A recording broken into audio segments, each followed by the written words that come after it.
Hi friends, మళ్ళా వచ్చేసానండి. చూడండి, ఈరోజు రెసిపీ అయితే ఇది చూసారా? మీకు ఎవరికైనా తెలుసా?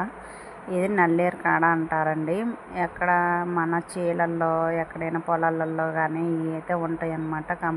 కంపల మీద ఇదైతే ఒక మా అమ్మగారు అయితే తెచ్చిస్తే మా పాప అయితే చట్నీ కావాలని అడిగింది. చూడండి, నేనైతే ఎట్లా చేస్తున్నాను అనమాట. సన్నగా ఇట్లా ఈనెలు తీసుకొని ఇట్లా చిన్న చిన్న ముక్కలుగా కట్ చేయాలి. చూడండి, ఇన్ని ముక్కలకి ఇన్ని అయినాయి అనమాట. ఎండుమిర్చి వేసి ఎల్లుల్లిపాయలు వేసేసి వేయించుకొని ముక్కలు కూడా ఎర్రగా వేయించాలన్నమాట.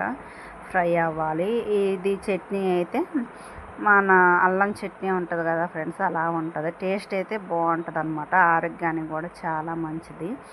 ఇదైతే షుగరు, బీపీ, ఇంకా క్యాన్సర్ అలాంటి జబ్బులు అయితే రాకుండా కంట్రోల్ చేసిద్దని అంటారు.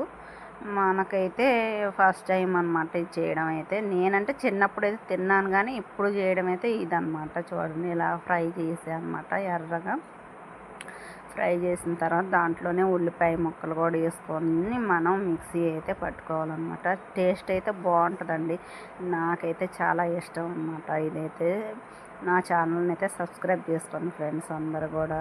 చూడండి, ఇక్కడైతే మిక్సీ ఆడిస్తున్నాను అనమాట. చట్నీ వేడి వేడి అన్నంలోకి అయితే సూపర్ ఉంటుంది అనమాట. టేస్ట్ కూడా అదిరిపోయిందనమాట. Bye friends.